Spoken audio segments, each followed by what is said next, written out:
मित्रों, मैं बालकृष्ण त्रिपाठी आप लोगों का एक बार फिर स्वागत करता हूं। आज के वीडियो में मित्रों हम अपने विषय पर बात करें उसके पहले हमारा आप लोगों से रिक्वेस्ट है कि हमारे चैनल को सब्सक्राइब करिए, लाइक करिए, शेयर करिए और कमेंट करिए। शेयर ज़रूर करिए ताकि हमारी बातें जो हैं ज़्यादा से ज़्यादा लोगों तक पहुंच सकें। अभी हम लोग मित्रों विषय पर बात करेंगे, जैसा कि श्रीमद् भगवद गीता के श्लोक से निश्चित रूप से यह एक महान आध्यात्मिक ग्रंथ है और प्रभु की भगवान श्री कृष्ण की कृपा से इसके बारे में श्रीमद् भगवद गीता के श्लोक के बारे में हम अपनी वीडियोस को बना रहे हैं। मतलब हमारे दिमाग में ये आया कि श्रीमद् भगवद गीता के श्लोक से धार्मिकता के अलावा, आध्यात्मिकता के अलावा क्या कुछ हम अपने भौतिक जीवन में भी लाभ ले सकते हैं। भौतिक जीवन को उत्कृष्ट करने के लिए हम भगवत गीता का क्या योगदान हमारे जीवन में हो सकता है, इसके बारे में मित्रों हम अपने सीरीज में बात कर रहे हैं। तो श्रीमद् भगवत गीता का एक सीरीज अपने वीडियोज में हमने शुरू किया है। इसमें करीब 15 वीडियो जो हैं वह अध्याय 1 के बारे में पढ़ चुकी हैं, श्लोक नंबर 1 से लेकर के श्लोक नंबर 47 तक। आज के वीडियो में मित्रों जो है वह श्रीमद् भगवद गीता के अध्याय नंबर 2 के श्लोक नंबर 1 और 2 की बात हम लोग करेंगे, उसको जानेंगे, समझने का प्रयास करेंगे कि इन 2 श्लोकों का, अध्याय नंबर 2 के श्लोक नंबर 1 और 2 का हमारे जीवन में भौतिक समृद्धि के लिए इन 2 श्लोकों का क्या योगदान हो सकता है, यह आज के वीडियो में मित्रों हम जानने का प्रयास करेंगे। पहले श्लोक और उनके अर्थ को हम लोग समझ लेते हैं मित्रों।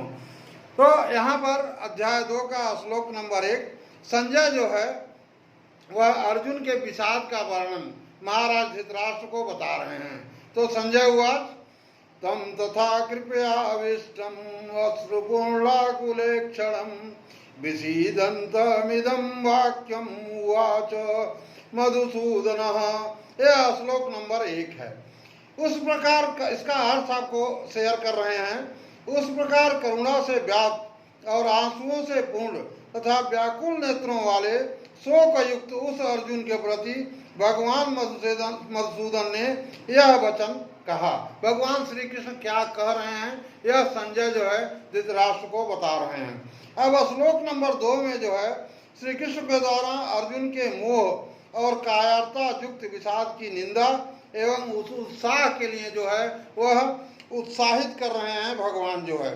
तो श्री भगवान उवाच श्लोक नंबर 2 कुतस्त्वाकस्मलमिदं विषमे समुपस्थितम् अनार्यजुष्टं स्वर्गं कीर्तिं कर्म अर्जुन। ये मित्रों श्लोक नंबर 2 है।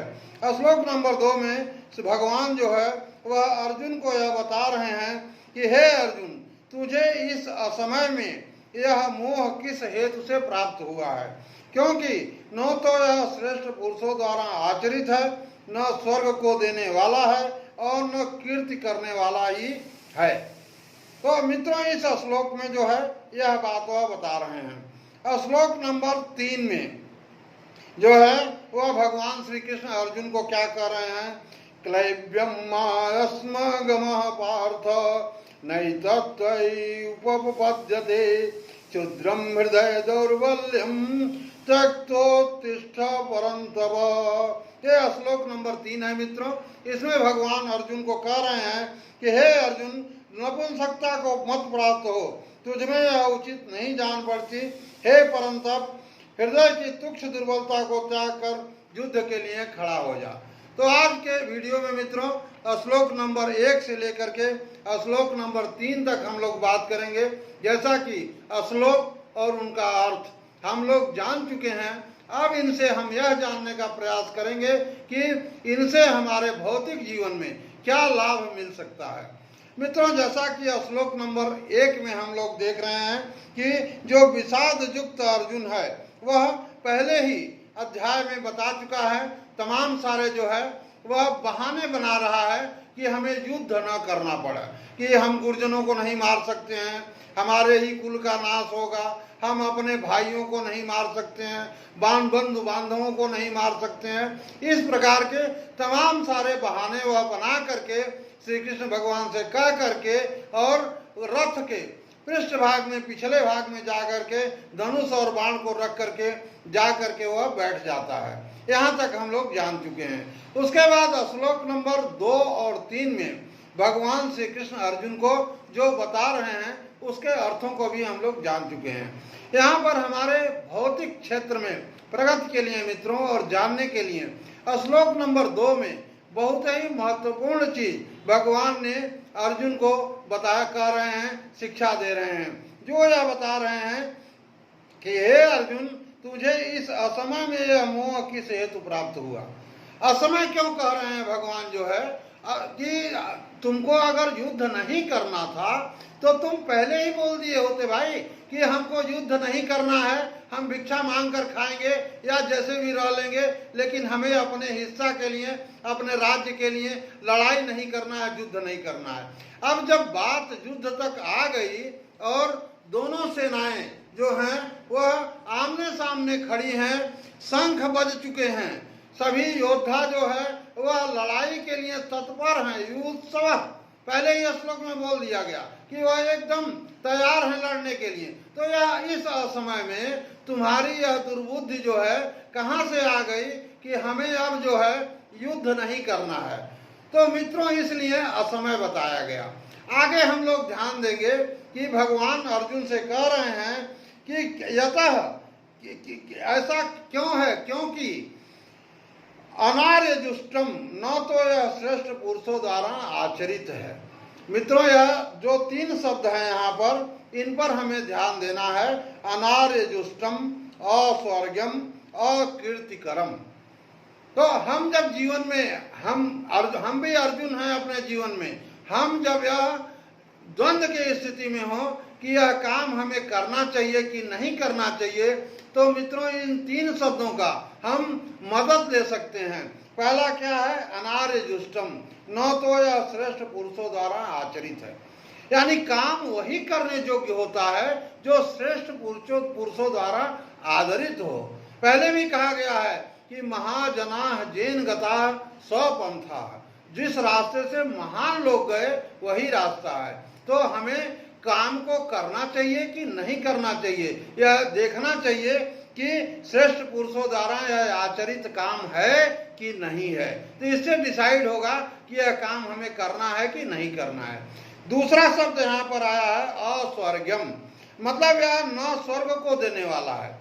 इस काम से तुम्हें स्वर्ग भी नहीं मिलना हुआ, युद्ध क्षेत्र से तुम पलायित हो जाओगे कि हम नहीं लड़ेंगे, अपने कर्तव्य क्षेत्र से भाग जाओगे, तो इससे तुम्हें स्वर्ग भी नहीं मिलने वाला है। यह काम जो है श्रेष्ठ पुरुषों द्वारा आचरित भी नहीं है, और इस काम को करने से यानी युद्ध के मैदान से, जीवन के कर्तव्य पथ से भाग जाने से स्वर्ग भी तुम्हें नहीं मिलने वाला है। और तीसरा चीज क्या बता रहे हैं, अकीर्तिकरम, मतलब यह कीर्ति को करने, न कीर्ति को करने वाला ही है। ऐसे ऐसे जीवन के युद्ध क्षेत्र से, रण क्षेत्र से भाग जाने पर तुम्हें कोई जस या कीर्ति नहीं मिलने वाली है, बल्कि अपजस मिलने वाला है। तो कोई काम हम करें कि न करें, यह 3 बातों पर भी तो निर्भर करता है कि पहली बात, वह काम श्रेष्ठ पुरुषों द्वारा आचरित होना चाहिए, उस काम को करने से हमें स्वर्ग की प्राप्ति होनी चाहिए, और उस कार्य को करने से हमें जस मिलना चाहिए। अगर यह तीनों काम हो रहा है तो वह काम करने योग्य है, अथवा वह काम करने योग्य नहीं है। यह श्लोक नंबर 2 से हमें अपने भौतिक जीवन में यह ज्ञान हमें मित्रों मिल रहा है। अब श्लोक नंबर 3 में हम देखते हैं कि उसमें वह बता रहे हैं कि हे अर्जुन, नपुंसकता को मत प्राप्त हो, तुझमें यह उचित नहीं जान पड़ता। हृदय की तुच्छ दुर्बलता को त्याग कर युद्ध के लिए खड़ा हो जा। यानी मोहग्रस्त और शोकग्रस्त मनुष्य जो है नपुंसक के समान हो जाता है, अपने अधिकारों के लिए लड़ने की क्षमता उसके अंदर नहीं रह जाती है। इसलिए मित्रों, मोह और शोक से जहां तक हो सके अपने को सुरक्षित रखिए, उनसे दूर रहने का प्रयास करिए, ताकि आपके अंदर, हमारे अंदर जो हम अर्जुन हैं, हमारे अंदर नपुंसकता का उदय न हो और एक नपुंसक व्यक्ति कभी भी अपने कर्तव्य पथ पर, अपने रण क्षेत्र से भागने के बारे में ही सोचता है। वह कभी भी रण क्षेत्र में दो दो हाथ करके विजय पाने के बारे में नहीं सोच सकता है। तो आज मित्रों जो है हम लोग गीता, श्रीमद् भगवद गीता के अध्याय नंबर 2 के श्लोक नंबर 1 से लेकर के श्लोक नंबर 3 तक भौतिकता में हमें क्या ज्ञान मिलता है, हमें क्या, कौन सा काम करना चाहिए और कौन सा काम नहीं करना चाहिए, यह कैसे डिसाइड करना है, इसकी बड़ी महत्वपूर्ण जानकारी हम लोगों ने प्राप्त किया। मित्रों, अभी तक यदि आप लोगों ने हमारे चैनल को सब्सक्राइब नहीं किया है तो चैनल को सब्सक्राइब करिए, लाइक करिए, शेयर करिए, कमेंट करिए। हमारी विशेष प्रार्थना है आप लोगों से कि वीडियोज को शेयर जरूर करिए, ताकि ज़्यादा से ज़्यादा लोगों तक हमारी बात पहुंच सके। क्या पता हमारी बात किसी के कुछ काम आ जाए, जो हमारा अल्टीमेट उद्देश्य है। बाद में हम परम पिता परमेश्वर से आप लोगों की खुशहाली, संपन्नता के लिए प्रार्थना करते हैं। आप लोग अपना विशेष ख्याल रखिए और मिलते हैं मित्रों हम अगले वीडियोज में। धन्यवाद।